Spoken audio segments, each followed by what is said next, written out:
Shalom saudara dan saudariku, selamat pagi. Renungan pagi hari ini tanggal 22 Januari, Panglima Bala Tentara Tuhan.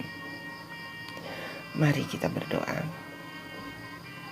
Maha besar Allah Bapa kami yang bertata dalam kerajaan surga, terima kasih atas hari yang baru. Kami bisa menikmati kebaikan Tuhan dalam kehidupan kami. Saat ini Tuhan, kami siap untuk mendengarkan firman Tuhan. Tolong kami Tuhan, apa yang kami dengar nanti tidak lalu begitu saja dalam ingatan kami. Tolong kami Tuhan, yang saat ini butuh tuntunan Roh Kudus hadir dalam hidup kami. Dalam nama anak-Mu Yesus Kristus kami berdoa. Amin.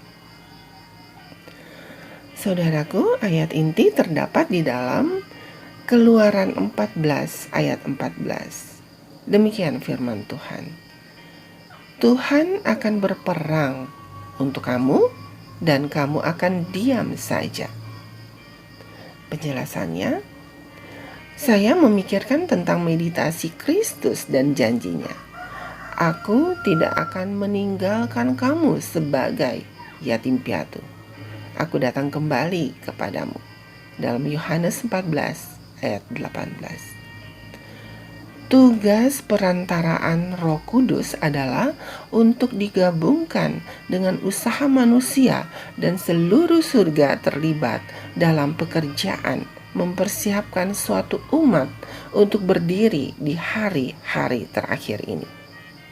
Akhir sudah dekat, dan kita ingin agar dunia yang akan datang tetap pada pandangan kita. Beban doa saya adalah agar gereja-gereja dapat dibangunkan dari ketambahan moral mereka dan terbangun untuk usaha yang sungguh-sungguh dan penuh minat. Oh, seandainya mereka dapat melihat dan memahami bahwa dalam konflik terakhir ini, Panglima Bala Tentara Tuhan sedang memimpin bala tentara surga dan berbaur dalam barisan dan berperang untuk kita. Kita akan menghadapi kemurtadan. Kita harus menduga keberadaan mereka, bahwa tidak semua mereka sungguh-sungguh termasuk pada kita. 1 Yohanes 2 ayat 19. Setiap tanaman yang tidak ditanam oleh Bapakku yang di surga akan dicabut dengan akar-akarnya.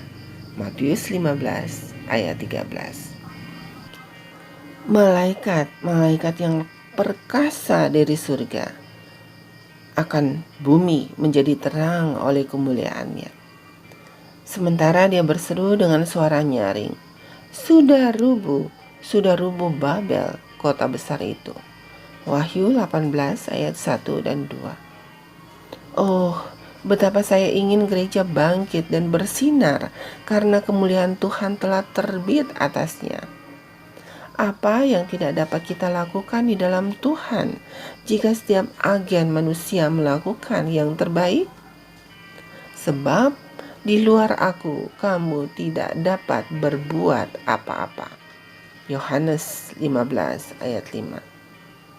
Saudaraku, kita akan kehilangan iman dan kebenaran dalam konflik jika kita tidak ditopang oleh kuasa Allah.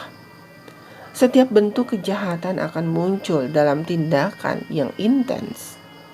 Malaikat jahat menyatukan kekuatan mereka dengan orang jahat, dan oleh karena mereka telah berada dalam konflik terus-menerus dan memperoleh pengalaman dalam mode penipuan dan pertempuran terbaik dan telah diperkuat selama berabad-abad. Mereka tidak akan menyerah pada kontes terakhir yang hebat tanpa perjuangan yang sengit. Seluruh dunia akan berada di satu sisi atau di sisi lain dalam pertentangan ini. Pertempuran Hermagedon akan terjadi. Dan pada hari itu harus didapati bahwa tidak ada dari kita yang tertidur. Kita harus bangun dan waspada, seperti garis bijaksana yang memiliki minyak di bejana kita dengan pelita kita. Apakah itu? Kasih karunia. Kasih karunia. Kuasa Roh Kudus harus ada pada kita, dan Panglima Bala Tentara Tuhan akan berdiri di depan para malaikat surga untuk memimpin pertempuran. Dalam Letter 112 tahun 1890. Saudaraku, renungkan lebih dalam. Setan dan pasukan jahatnya akan melakukan segala daya mereka untuk melawan pasukan Tuhan. Apakah saya siap mengambil tempat saya dalam pertempuran besar yang akan datang? Apakah yang bisa saya lakukan hari ini untuk bersedia? Mari kita berdoa. Bapa kami yang di sorga, dikuduskanlah namamu. Datanglah kerajaanmu. Jadilah kehendak-Mu di bumi seperti di sorga. Berikanlah kami pada hari ini makanan kami yang secukupnya, dan ampunilah kami akan kesalahan kami, seperti kami juga mengampuni orang yang bersalah kepada kami. Dan janganlah membawa kami ke dalam pencobaan, tetapi lepaskanlah kami daripada yang jahat. Karena Engkaulah yang punya kerajaan dan kuasa dan kemuliaan sampai selama-lamanya. Amin. Saudara dan saudariku, demikianlah renungan pagi hari ini. Selamat beraktivitas. Tuhan Yesus memberkati. Amin.